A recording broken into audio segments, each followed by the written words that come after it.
Good evening. जैसा कि हम पिछला क्लास में आप लोगों को परमाणु द्रव्यमान इकाई, नाभिकीय घनत्व, नाभिकीय विस्तार के बारे में बात कर रहे थे। परमाणु द्रव्यमान इकाई के बारे में, नाभिकीय घनत्व के बारे में, नाभिकीय आकार के बारे में बात कर रहे थे।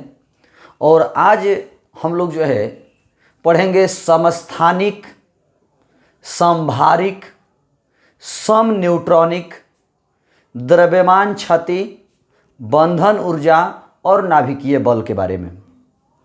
हम लोग स्टार्ट करेंगे हम लोग समस्थानिक के बारे में। जैसे पहला हमारा टर्म है समस्थानिक। समस्थानिक आइसोटोप्स। बहादुर, नाम से स्पष्ट है, समस्थानिक, जिनके स्थान बराबर हो वो समस्थानिक हैं। कहाँ पर स्थान बराबर हो? आवर्त सारणी में। कहाँ पर स्थान बराबर हो? आवर्त सारणी में। आवर्त सारणी में स्थान बराबर हो तो समस्थानिक है। आवर्त सारणी में स्थान बराबर हो तो समस्थानिक है। शायद आप जानते होंगे कि आवर्त सारणी में जो तत्वों को स्थान दिए गए हैं वो परमाणु संख्या के आधार पर दिए गए हैं। आवर्त सारणी में तत्वों को जो स्थान दिए गए हैं वो परमाणु संख्या के आधार पर दिए गए हैं। तो बहादुर, यदि स्थान बराबर है इसका मतलब हुआ कि परमाणु संख्या बराबर है। फिर से समझने की कोशिश करें।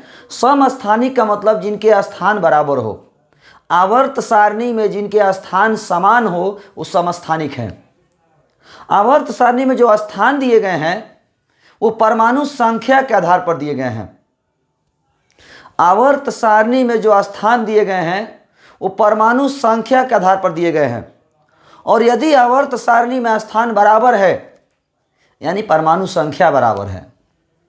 आवर्त सारणी में स्थान बराबर है मतलब परमाणु संख्या बराबर है। यानी एक ही तत्व के वे परमाणु, एक ही तत्व के वे परमाणु जिनके परमाणु संख्या समान एवं द्रव्यमान संख्या भिन्न भिन्न हो, समस्थानिक कहलाते हैं। एक ही तत्व के वे परमाणु जिनके परमाणु संख्या समान एवं द्रव्यमान संख्या भिन्न भिन्न हो, समस्थानिक कहलाते हैं। थोड़ा सा तत्व का परिचय कर दें। तत्व के लिखने का जो फॉर्मेशन है हम उस पर चर्चा कर देते हैं। शायद आप लोग भी जानते होंगे, एक्स ए जेड। ए होता है द्रव्यमान संख्या। ए क्या होता है? द्रव्यमान संख्या। और जेड होता है परमाणु संख्या। ए होता है द्रव्यमान संख्या और जेड होता है परमाणु संख्या। और ए माइनस जेड होता है न्यूट्रॉन की संख्या। ए माइनस जेड होता है न्यूट्रॉन की संख्या। और जेड बराबर पी बराबर ई होता है। यानी परमाणु संख्या बराबर प्रोटॉन की संख्या बराबर इलेक्ट्रॉन की संख्या। ये सब बातें हम आशा करते हैं आप लोग पहले से जानते होंगे। यहाँ द्रव्यमान संख्या रहता है, यहाँ परमाणु संख्या रहता है। द्रव्यमान संख्या में से परमाणु संख्या घटा देंगे, न्यूट्रॉन की संख्या मिलेगा। परमाणु संख्या बराबर होता है प्रोटॉन की संख्या बराबर इलेक्ट्रॉन की संख्या। तो एक ही तत्व के वे परमाणु, एक ही तत्व के वे परमाणु जिनमें परमाणुओं की संख्या समान होती है एवं द्रव्यमान संख्या भिन्न भिन्न होती है। परमाणु संख्या समान एवं द्रव्यमान संख्या भिन्न भिन्न होती है, समस्थानिक कहलाते हैं। परमाणु संख्या समान एवं द्रव्यमान संख्या भिन्न भिन्न होती है, समस्थानिक कहलाते हैं। परमाणु संख्या समान एवं द्रव्यमान संख्या भिन्न भिन्न होती है, समस्थानिक कहलाते हैं। बहादुर, अब आपने देखा कि परमाणु संख्या समान और द्रव्यमान संख्या भिन्न भिन्न हो, जैसे 1H1, 1H2, 1H3। तो इनमें हम देख पा रहे हैं कि परमाणु संख्या समान है और द्रव्यमान संख्या भिन्न भिन्न है। परमाणु संख्या नीचे वाला बराबर है और द्रव्यमान संख्या भिन्न भिन्न है। तो ये तीनों हाइड्रोजन के समस्थानिक हुए। ये तीनों हाइड्रोजन के समस्थानिक हुए। 2He3 2He4 ये सब हीलियम के समस्थानिक हुए। नीचे बराबर है, ऊपर अलग अलग, परमाणु संख्या समान, द्रव्यमान संख्या भिन्न भिन्न, हीलियम के समस्थानिक हुए। 6C12, 6C12, 6C13, 6C14 ये सब कार्बन के समस्थानिक हुए। नीचे बराबर है, ऊपर भिन्न भिन्न है। ये तीनों कार्बन के समस्थानिक हैं, ये दोनों हीलियम के समस्थानिक है, ये तीनों हाइड्रोजन के समस्थानिक है। तो समस्थानिक जिनके आवर्त सारणी में स्थान समान हो समस्थानिक है। आवर्त सारणी में स्थान समान हो मतलब परमाणुओं की संख्या समान हो। तो एक ही तत्व के वे परमाणु जिनके परमाणु संख्या समान एवं द्रव्यमान संख्या भिन्न भिन्न हो समस्थानिक कहलाते हैं। एक ही तत्व के वे परमाणु जिनके परमाणु संख्या समान एवं द्रव्यमान संख्या भिन्न भिन्न हो समस्थानिक कहलाते हैं। जैसे कि ये तीनों एग्जाम्पल, इनमें परमाणु संख्या समान है, द्रव्यमान संख्या भिन्न भिन्न है, परमाणु संख्या समान, द्रव्यमान संख्या भिन्न भिन्न है, समस्थानिक हैं। शायद आप जानते होंगे, अभी जस्ट हमने बताया कि इनके आवर्त सारणी में स्थान समान होते हैं। एक ही तत्व के सभी समस्थानिकों के, एक ही तत्व के सभी समस्थानिकों के आवर्त सारणी में स्थान समान होते हैं। एक ही तत्व के सभी समस्थानिकों के आवर्त सारणी में स्थान समान होते हैं। क्यों? क्योंकि परमाणु संख्या समान होता है और स्थान दिया गया है परमाणु संख्या के आधार पर। तो जब परमाणु संख्या बराबर है तो स्थान भी बराबर होंगे। चूंकि Z बराबर P बराबर E होता है, परमाणु संख्या बराबर प्रोटॉन की संख्या बराबर इलेक्ट्रॉन की संख्या, तो इनकी परमाणु संख्या समान है, तो इसका मतलब है कि इनमें प्रोटॉनों की संख्या समान होगी, इनमें इलेक्ट्रॉनों की संख्या समान होगी। यानी एक ही तत्व के सभी समस्थानिकों में प्रोटॉन की संख्या समान होती है, इलेक्ट्रॉन की संख्या समान होती है और इलेक्ट्रॉन की संख्या पर रासायनिक गुण दिए जाते हैं। इलेक्ट्रॉन की संख्या पर रासायनिक गुण दिए जाते हैं और यदि इलेक्ट्रॉन की संख्या समान है तो रासायनिक गुण भी समान होंगे। इलेक्ट्रॉन की संख्या समान है तो रासायनिक गुण भी समान होंगे। तो अभी तक समस्थानिक में हमने क्या बताया? एक ही तत्व के वे परमाणु जिनके परमाणु संख्या समान और द्रव्यमान संख्या भिन्न भिन्न हो समस्थानिक कहलाते हैं। एक ही तत्व के सभी समस्थानिकों के आवर्त सारणी में स्थान समान होते हैं। एक ही तत्व के सभी समस्थानिकों में प्रोटॉनों की संख्या, इलेक्ट्रॉनों की संख्या समान होती है। इलेक्ट्रॉन की संख्या समान है तो इनके रासायनिक गुण समान होते हैं। लेकिन आप देखिएगा न्यूट्रॉन की संख्या A माइनस Z होता है तो 1 माइनस 1 0, 2 माइनस 1 1, 3 माइनस 1 2, यानी न्यूट्रॉन की संख्या तीनों में अलग अलग है। न्यूट्रॉन की संख्या तीनों में अलग अलग है। उसी तरह 3 में से 2 गया 1, 4 में से 2 गया 2, दोनों में न्यूट्रॉन की संख्या भिन्न भिन्न है। यानी समस्थानिकों में प्रोटॉन की संख्या, इलेक्ट्रॉन की संख्या समान होती है लेकिन न्यूट्रॉन की संख्या भिन्न भिन्न होती है। इलेक्ट्रॉन की संख्या समान है तो रासायनिक गुण बराबर है। परमाणु संख्या समान है तो प्रोटॉन की संख्या और इलेक्ट्रॉन की संख्या समान है। परमाणु संख्या समान है तो आवर्त सारणी में स्थान समान है। यह रहा समस्थानिक के बारे में। इसके बाद एक नोट कहता है कि हाइड्रोजन एकमात्र ऐसा तत्व है, हाइड्रोजन एकमात्र ऐसा तत्व है जिसके सभी समस्थानिकों के अलग अलग नाम दिए गए हैं। हाइड्रोजन एकमात्र ऐसा तत्व है जिसमें सभी समस्थानिकों के अलग अलग नाम दिए गए हैं। बहादुर, हम इसको भी हीलियम कहते हैं, इसको भी हीलियम कहते हैं, इसको भी कार्बन कहेंगे, इसको भी कार्बन कहेंगे, इसको भी कार्बन कहेंगे, सब कार्बन है, ये सब हीलियम है, लेकिन ये सब के सब हाइड्रोजन नहीं है। हाइड्रोजन एकमात्र ऐसा तत्व है जिसके सभी समस्थानिकों के अलग अलग नाम दिए गए हैं। हाइड्रोजन एकमात्र ऐसा तत्व है जिसमें सभी समस्थानिकों के अलग अलग नाम दिए गए हैं। क्या मतलब? 1H1 को हाइड्रोजन कहते हैं, 1H1 को हाइड्रोजन कहते हैं, 1H2 को ड्यूटेरियम कहते हैं, 1H2 को ड्यूटेरियम कहते हैं और 1H3 को ट्राइटियम कहते हैं, ट्राइटियम कहते हैं। याद रखिएगा, 1H1 hydrogen, 1H2 deuterium, 1H3 tritium. Hydrogen ही एकमात्र ऐसा तत्व है जिसके सभी समस्थानिकों के अलग अलग नाम दिए गए हैं। प्रश्न पूछ सकता है ड्यूटेरियम क्या है, ड्यूटेरियम क्या है? तो ड्यूटेरियम हाइड्रोजन का एक समस्थानिक होता है। ड्यूटेरियम हाइड्रोजन का एक समस्थानिक होता है जिसका संकेत 1H2 होता है।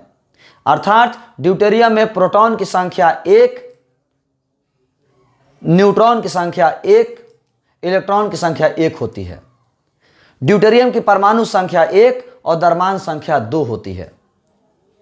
ड्यूटेरियम से भारी जल का निर्माण होता है। ड्यूटेरियम क्या है? ड्यूटेरियम हाइड्रोजन का एकमात्र समस्थानिक है। इसकी परमाणु संख्या 1 और द्रव्यमान संख्या 2 होती है। इसमें इलेक्ट्रॉन, प्रोटॉन और न्यूट्रॉन की संख्या 1 होती है। ड्यूटेरियम से भारी जल का निर्माण होता है। हाइड्रोजन एकमात्र ऐसा तत्व है जिसमें सभी समस्थानिकों के अलग अलग नाम दिए गए हैं। ड्यूटेरियम से भारी जल का निर्माण होता है। ड्यूटेरियम से भारी जल का निर्माण होता है, D2O। ड्यूटेरियम से भारी जल का निर्माण होता है, D2O।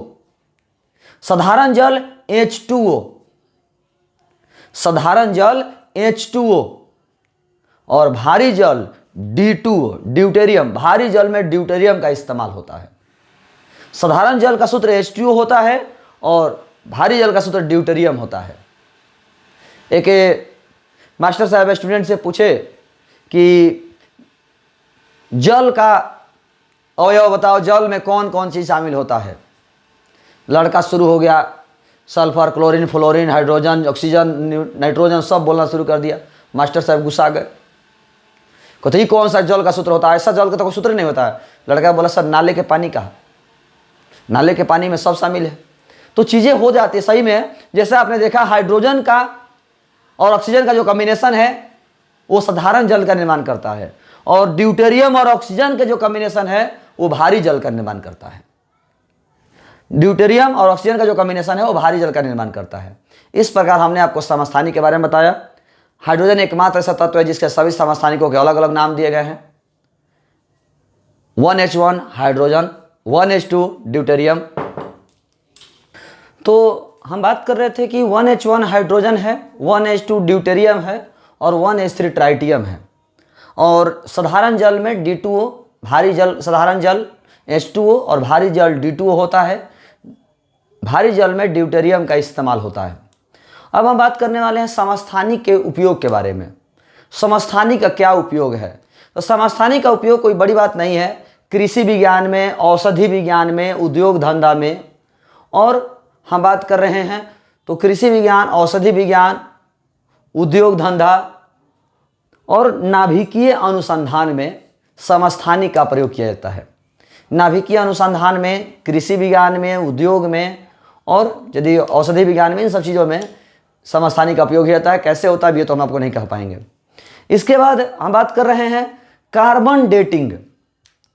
Carbon dating, carbon dating बहादुर, कार्बन डेटिंग कह रहा है कि कार्बन के C612 समस्थानिक के, कार्बन के C612 समस्थानिक के मदद से, कार्बन के C612 समस्थानिक के मदद से किसी जीवाश्म के आयु निर्धारण करने की विधि, कार्बन के C612 समस्थानिक के मदद से किसी जीवाश्म के आयु निर्धारण करने की विधि, उम्र ज्ञात करने की विधि कार्बन डेटिंग कहलाती है। और कार्बन डेटिंग को हम कार्बन आइसोटोप डेटिंग के नाम से भी जानते हैं। कार्बन डेटिंग को हम कार्बन आइसोटोप डेटिंग के नाम से भी जानते हैं। कार्बन के C612 समस्थानिक के मदद से किसी जीवाश्म की आयु ज्ञात करने की विधि, कार्बन के C612 समस्थानिक के, कार्बन के C612 समस्थानिक के मदद से किसी जीवाश्म की उम्र ज्ञात करने की जो विधि है वो कार्बन डेटिंग या कार्बन आइसोटोप डेटिंग कहलाती है। कार्बन डेटिंग या कार्बन आइसोटोप डेटिंग कहलाती है। कार्बन डेटिंग की मदद से हम किसी जीवाश्म की आयु प्राप्त करते हैं। आए दिनों पेपर में सुनते होंगे कि यहाँ पर 10,000 साल पुराना जीवाश्म प्राप्त हुआ है, 5,000 साल पुराना जीवाश्म प्राप्त हुआ है। ये कैसे पता चलता है? ये उम्र कैसे ज्ञात होता है? तो कार्बन डेटिंग या कार्बन आइसोटोप डेटिंग के मदद से ही ज्ञात होता है। सवाल है कार्बन का ही इस्तेमाल क्यों होता है? क्योंकि कार्बन हर एक वस्तुओं में उपस्थित होता है, कार्बन की मात्रा हर एक वस्तुओं में उपस्थित होता है, इसलिए कार्बन की मदद से ही हम किसी जीवाश्म की आयु का निर्धारण करते हैं, उम्र का पता करते हैं। कार्बन डेटिंग को हम कार्बन आइसोटोप डेटिंग के नाम से भी जानते हैं। कार्बन डेटिंग को हम कार्बन आइसोटोप डेटिंग के नाम से जानते हैं। तो अभी तक हमने आपको समस्थानिक के बारे में क्या क्या बताया। समस्थानिक जिनके परमाणु संख्या समान और द्रव्यमान संख्या भिन्न भिन्न हो। सभी समस्थानिकों के आवर्त सारणी में स्थान समान होते हैं। प्रोटॉनों की संख्या इलेक्ट्रॉनों की संख्या समान होती है। इलेक्ट्रॉनों की संख्या समान होती है तो रासायनिक गुण समान होता है। न्यूट्रॉनों की संख्या भिन्न भिन्न होती है। हाइड्रोजन एकमात्र ऐसा तत्व है जिसके सभी समस्थानिकों के अलग अलग नाम दिए गए हैं। 1H1 hydrogen, 1H2 deuterium, 1H3 tritium. Deuterium का इस्तेमाल भारी जल में होता है। भारी जल का संकेत D2O होता है। समस्थानिक का उपयोग कृषि विज्ञान में, औषधि विज्ञान में, नाभिकीय अनुसंधान में और उद्योग धंधा में होता है। कार्बन डेटिंग कार्बन के C612 समस्थानिक की मदद से किसी जीवाश्म के उम्र ज्ञात करने की विधि, उम्र निर्धारण करने की विधि कार्बन डेटिंग कहलाती है। इसे कार्बन आइसोटोप डेटिंग के नाम से भी जानते हैं। तो अभी तक हमने आपको समस्थानिक के बारे में बताया। अब यदि समस्थानिक से रिलेटेड यदि कोई सवाल हो तो आप सवाल कर सकते हैं। अगला है समभारिक। अगला है समभारिक आइसोबार्स। ये तो नाम से स्पष्ट है कि समभारिक है। सम माने बराबर, भार जिनके बराबर हो समभारिक है। भार जिनके बराबर हो वो समभारिक है। जिनके भार बराबर हो वो समभारिक है। तो बहादुर विभिन्न तत्वों के वे परमाणु, विभिन्न तत्वों के वे परमाणु जिनके द्रव्यमान संख्या समान एवं परमाणु संख्या भिन्न भिन्न हो समभारिक कहलाते हैं। विभिन्न तत्वों के वे परमाणु, विभिन्न तत्वों के वे परमाणु जिनके परमाणु संख्या भिन्न भिन्न और द्रव्यमान संख्या समान होते हैं समभारिक होता है। समभारिक होता है। बहादुर यदि हम बात करते हैं 1H3 और 2He3, आप देख सकते हैं ऊपर में द्रव्यमान संख्या समान है और परमाणु संख्या भिन्न भिन्न है, समभारिक है। ऊपर में द्रव्यमान संख्या समान है, नीचे में परमाणु संख्या भिन्न भिन्न है, समभारिक है। 6C14 7N14, ऊपर में देख सकते हैं द्रव्यमान संख्या समान और परमाणु संख्या भिन्न भिन्न है, समभारिक है। ये भी समभारिक है, ये भी समभारिक है। अब हम चाहेंगे कि आप लोग खुद इसमें पॉइंट ढूंढे। इस एग्जाम्पल से केवल आप पॉइंट ढूंढे कि इसमें इलेक्ट्रॉन की संख्या कितनी होगी, प्रोटॉन की संख्या कितनी होगी, न्यूट्रॉन की संख्या कितनी होगी, आवर्त सारणी में स्थान क्या होगा, रासायनिक गुण क्या होगा, सब बताइए एग्जाम्पल की मदद से। तब हम एग्जाम्पल से जवाब देते हैं। ध्यान दीजिएगा, सबसे पहले समझने की कोशिश करते हैं कि इनके परमाणु संख्या भिन्न भिन्न है। जब परमाणु संख्या भिन्न भिन्न है तो स्वाभाविक सी बात है Z बराबर P बराबर ही होता है। जब परमाणु संख्या भिन्न भिन्न है तो प्रोटॉनों की संख्या भिन्न भिन्न होगा। जब परमाणु संख्या भिन्न भिन्न है तो प्रोटॉनों की संख्या भिन्न भिन्न होगा। अब प्रोटॉनों की संख्या भिन्न भिन्न है तो इलेक्ट्रॉनों की संख्या भिन्न भिन्न होगा। जब परमाणु संख्या भिन्न भिन्न है तो प्रोटॉनों की संख्या भिन्न भिन्न होगा। अब प्रोटॉनों की संख्या भिन्न भिन्न है तो इलेक्ट्रॉनों की संख्या भिन्न भिन्न होगा। इलेक्ट्रॉनों की संख्या पर तो रासायनिक गुण दिए जाते हैं, तो इलेक्ट्रॉनों की संख्या जब भिन्न भिन्न है तो इनके रासायनिक गुण भिन्न भिन्न होंगे। परमाणु संख्या अलग अलग है तो प्रोटॉनों की संख्या अलग अलग होगा। प्रोटॉनों की संख्या अलग अलग है तो इलेक्ट्रॉनों की संख्या अलग अलग होगा। इलेक्ट्रॉनों की संख्या अलग अलग है तो रासायनिक गुण अलग अलग होगा। प्रोटॉनों की संख्या अलग अलग है, Z अलग अलग है तो प्रोटॉनों की संख्या अलग अलग है। प्रोटॉनों की संख्या अलग अलग है, इलेक्ट्रॉनों की संख्या अलग अलग होगा। इलेक्ट्रॉनों की संख्या अलग अलग है, रासायनिक गुण अलग अलग होगा। अब परमाणु संख्या के आधार पर आवर्त सारणी में स्थान दिए जाते हैं। परमाणु संख्या के आधार पर आवर्त सारणी में स्थान दिए जाते हैं और यहां पर परमाणु संख्या अलग अलग है तो स्वाभाविक सी बात है आवर्त सारणी में इनके स्थान भी अलग अलग होंगे। जब परमाणु संख्या अलग अलग है तो आवर्त सारणी में इनके स्थान भी अलग अलग होंगे। हम आशा करते हैं आपको पॉइंट समझ में आ रहा होगा। रटना नहीं है बहादुर, एग्जाम्पल देखकर आप बता सकते हो। जब परमाणु संख्या अलग अलग है तो आवर्त सारणी में स्थान अलग अलग होंगे। परमाणु संख्या अलग अलग है तो प्रोटॉनों की संख्या अलग अलग होगा, प्रोटॉनों की संख्या अलग अलग है, इलेक्ट्रॉनों की संख्या अलग अलग होगा। इलेक्ट्रॉनों की संख्या के आधार पर रासायनिक गुण दिए जाते हैं तो रासायनिक गुण अलग अलग होगा। इलेक्ट्रॉनों की संख्या के आधार पर रासायनिक गुण दिए जाते हैं तो रासायनिक गुण अलग अलग होगा। अब हम बात करते हैं न्यूट्रॉन की संख्या। अभी जस्ट बता रहे थे कि न्यूट्रॉन की संख्या n बराबर a माइनस जेड होता है। तो 3 में से 1 गया 2 और 3 में से 2 गया 1, यानी इनमें न्यूट्रॉनों की संख्या भी अलग अलग होता है। इनमें न्यूट्रॉनों की संख्या भी अलग अलग होता है। इनमें न्यूट्रॉनों की संख्या भी अलग अलग होता है। यानी समभारिक में परमाणु संख्या भिन्न भिन्न, द्रव्यमान संख्या समान होता है। परमाणु संख्या भिन्न भिन्न है तो आवर्त सारणी में स्थान भिन्न भिन्न होंगे। परमाणु संख्या भिन्न भिन्न है तो प्रोटॉनों की संख्या भिन्न भिन्न होगा। परमाणु संख्या भिन्न भिन्न है तो इलेक्ट्रॉनों की संख्या भिन्न भिन्न होगा। इलेक्ट्रॉनों की संख्या भिन्न भिन्न है, रासायनिक गुण भिन्न भिन्न होगा। और इनमें न्यूट्रॉनों की संख्या भी भिन्न भिन्न होता है, न्यूट्रॉनों की संख्या अलग अलग होता है। यह रहा समभारिक के बारे में। अगला हम बात करते हैं समन्यूट्रॉनिक के बारे में। समन्यूट्रॉनिक के बारे में। समन्यूट्रॉनिक नाम से स्पष्ट है, जिनमें न्यूट्रॉनों की संख्या समान हो वो समन्यूट्रॉनिक है। जिनमें न्यूट्रॉनों की संख्या समान हो वो समन्यूट्रॉनिक है। विभिन्न तत्वों के वे परमाणु जिनमें न्यूट्रॉनों की संख्या समान होती है समन्यूट्रॉनिक कहलाते हैं। विभिन्न तत्वों के वे परमाणु जिनमें न्यूट्रॉनों की संख्या भिन्न भिन्न होती है समन्यूट्रॉनिक कहलाते हैं। विभिन्न तत्वों के वे परमाणु जिनमें न्यूट्रॉनों की संख्या समान होती है समन्यूट्रॉनिक कहलाते हैं। और अभी जस्ट हम पढ़ा रहे थे कि न्यूट्रॉनों की संख्या a माइनस जेड होता है। a माइनस जेड तो 1h3 और 2he4। देखिए 3 में से 1 गया 2 और 4 में से 2 गया 2, बराबर है न्यूट्रॉन की संख्या। 3 में से 1 गया 2, 4 में से 2 गया 2, न्यूट्रॉन की संख्या बराबर है तो समन्यूट्रॉनिक है।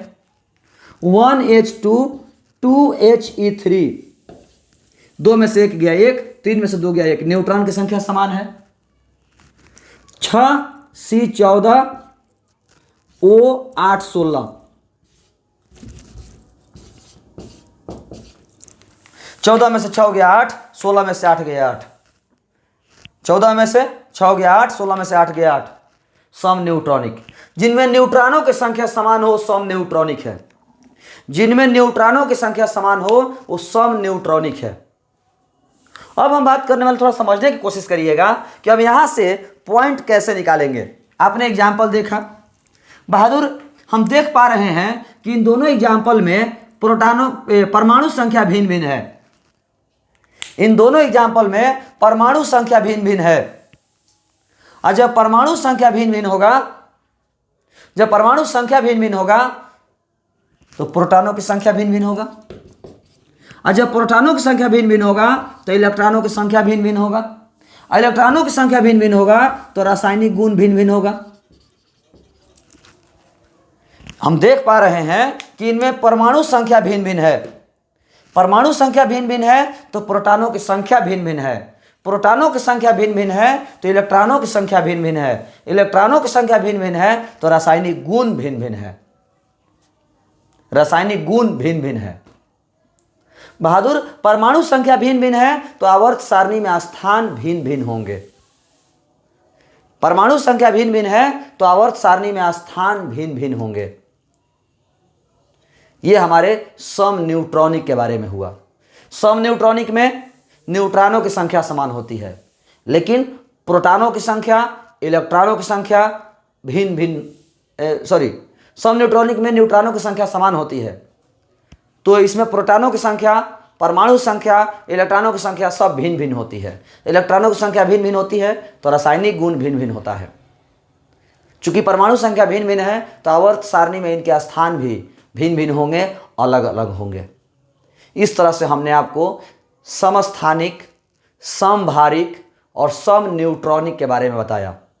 समस्थानिक, समभारिक और समन्यूट्रॉनिक के बारे में बताया। यदि आप एग्जाम्पल को ध्यान में रखेंगे, केवल एग्जाम्पल को ध्यान में रखेंगे तो आपको ऑब्जेक्टिव रटना नहीं पड़ेगा।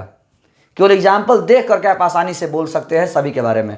देख नहीं पा रहे हैं हम, इसका 6 है, इसका 8 है, परमाणु संख्या भिन्न भिन्न है, परमाणु संख्या भिन्न भिन्न है प्रोटॉनों की संख्या भिन्न भिन्न होगा। प्रोटॉनों की संख्या भिन्न भिन्न है, इलेक्ट्रॉनों की संख्या भिन्न भिन्न होगा। इलेक्ट्रॉनों की संख्या भिन्न भिन्न है, रासायनिक गुण भिन्न भिन्न होगा। चूंकि परमाणु संख्या भिन्न भिन्न है तो आवर्त सारणी में इनके स्थान भी भिन्न भिन्न होंगे। ये रहे आपके समन्यूट्रॉनिक के बारे में। अभी तक आपको समस्थानिक, समभारिक और समन्यूट्रॉनिक में कोई भी प्रॉब्लम हो तो आप बेझिझक सवाल कर सकते हैं। लेकिन आप समस्थानिक, समभारिक और समन्यूट्रॉनिक के बारे में जान रहे थे। अब हम आपको बताने वाले हैं द्रव्यमान क्षति के बारे में। द्रव्यमान क्षति, मास डिफेक्ट। द्रव्यमान क्षति, मास डिफेक्ट। बहादुर, द्रव्यमान क्षति के बाद हम जानेंगे बंधन ऊर्जा। बंधन ऊर्जा के बाद जानेंगे प्रति न्यूक्लियन बंधन ऊर्जा। प्रति न्यूक्लियन बंधन ऊर्जा। उसके बाद हम लोग जानेंगे नाभिकीय बल। ये चारों इसलिए लिख दिए क्योंकि ये चारों एक साथ ही आप जान सकते हैं। चारों को हम आज केवल समझा दे रहे हैं, बता दे रहे हैं। अगले क्लास में कॉपी के हिसाब से हम चर्चा करेंगे। चारों को हम लोग समझते हैं, द्रव्यमान क्षति, बंधन ऊर्जा, प्रतिन्यूक्लियन बंधन ऊर्जा और नाभिकीय बल। द्रव्यमान क्षति के नाम से स्पष्ट हो चुका है कि द्रव्यमान का क्षति। द्रव्यमान क्षति का मतलब द्रव्यमान का क्षति, द्रव्यमान का नुकसान।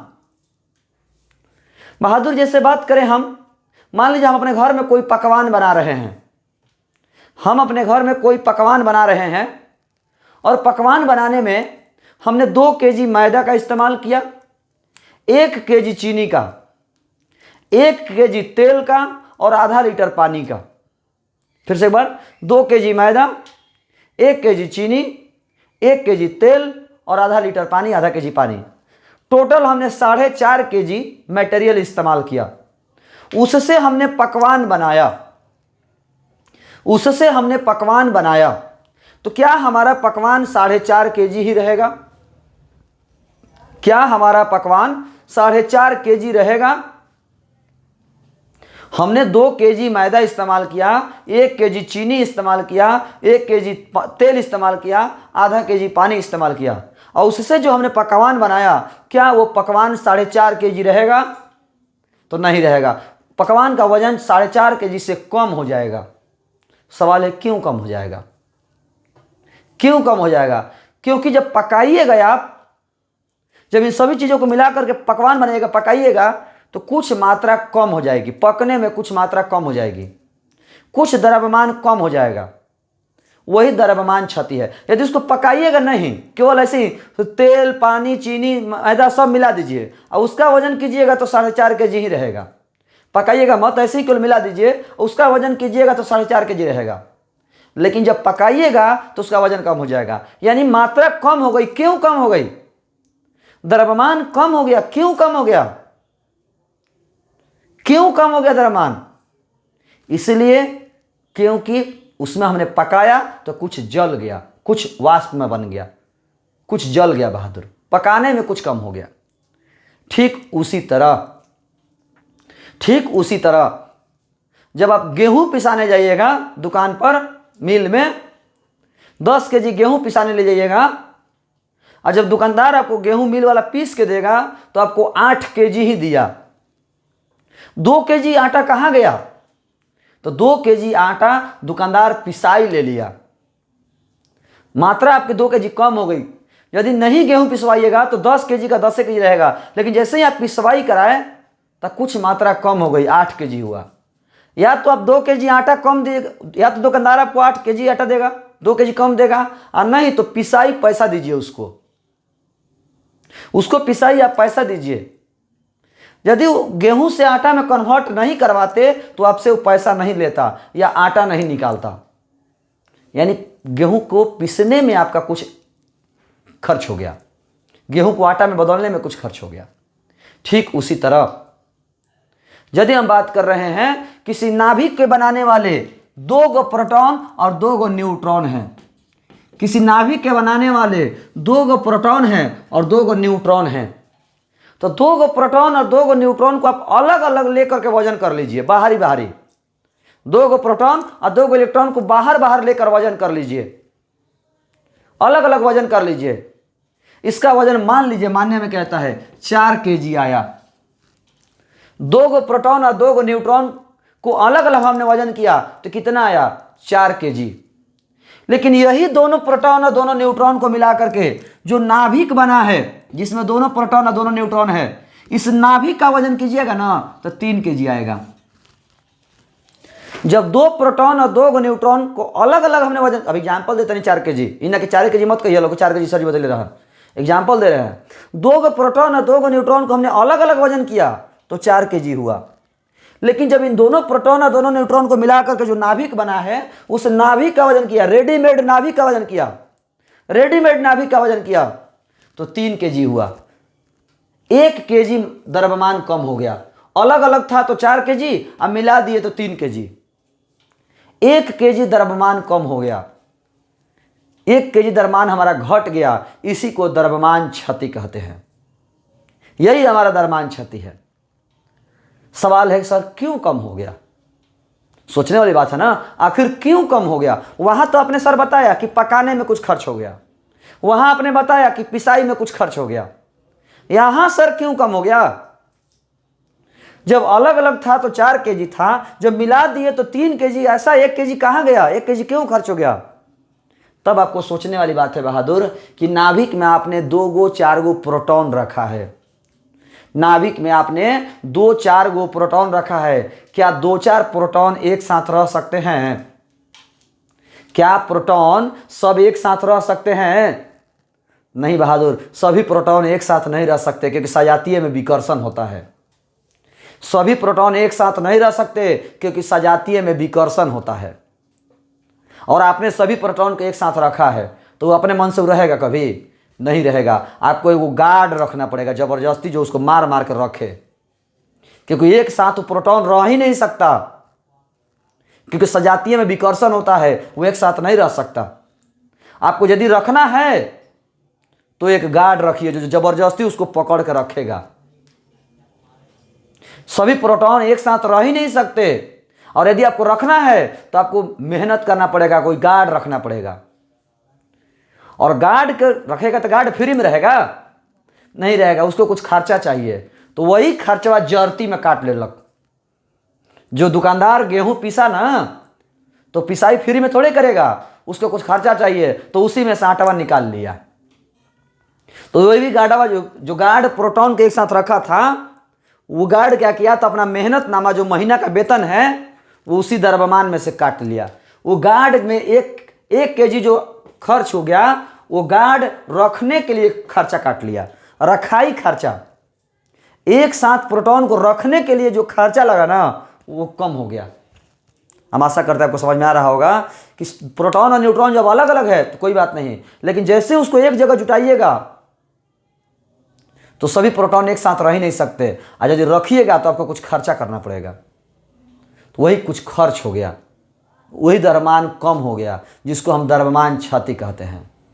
और ये जो द्रव्यमान कम हुआ, ये गया कहाँ? ये द्रव्यमान कहाँ गया? तो प्रोटॉनों को बांध कर रखने में खर्चा हो गया। प्रोटॉन अपने साथ रह ही नहीं सकते, तो उनको बांध के रखने में खर्च हो गया है। तो प्रोटॉनों को एक साथ बांध के रखने में खर्च हो गया है, यानी बंधन ऊर्जा वही है। प्रोटॉनों को एक साथ बांध कर रखने के लिए जो आवश्यक ऊर्जा है, वही बंधन ऊर्जा है, जो कि द्रव्यमान क्षति के रूप में खर्च हो गया। और ये बंधन ऊर्जा लिया कौन? नाभिकीय बल, वही गार्ड। यही वो बल है जो सभी प्रोटॉनों को एक साथ बांधे रखे हुए है। नहीं तो यदि ये बल नहीं होता तो सभी प्रोटॉन और न्यूट्रॉन एक साथ रह ही नहीं सकते। यदि ये बल न होता तो सभी प्रोटॉन और सभी न्यूट्रॉन एक साथ नहीं रह सकते। तो यही वो बल है जो बंधन ऊर्जा ले करके सभी प्रोटॉनों को एक साथ रखता है। और बंधन ऊर्जा की सप्लाई हम बाहर से नहीं करते हैं, अपने में से ही द्रव्यमान कटवा के कर देते हैं। अपने में से ही द्रव्यमान कटवा करके हम कर देते हैं। सभी प्रोटॉन न्यूट्रॉन एक साथ नहीं रह सकते, तो रखने के लिए कुछ खर्चा चाहिए। जो खर्चा कम हुआ वो द्रव्यमान क्षति हुआ। ये खर्चा बंधन ऊर्जा के रूप में जाएगा। और ये बंधन ऊर्जा लेगा कौन? नाभिकीय बल। नाभिकीय बल ये बंधन ऊर्जा को लेगा, और बंधन ऊर्जा को लेकर के सभी प्रोटॉन को अपने साथ रखेगा। हम आशा करते हैं आपको कुछ समझ में आ गया होगा। अगले क्लास में हम आप लोगों को पूरा विस्तार से इन चारों के बारे में द्रव्यमान क्षति, बंधन ऊर्जा, प्रतिन्यूक्लियन बंधन ऊर्जा और नाभिकीय बल के बारे में बात करेंगे। यदि कुछ सवाल हो तो आप सवाल कर सकते हैं। आज के इस क्लास में इतना ही। धन्यवाद।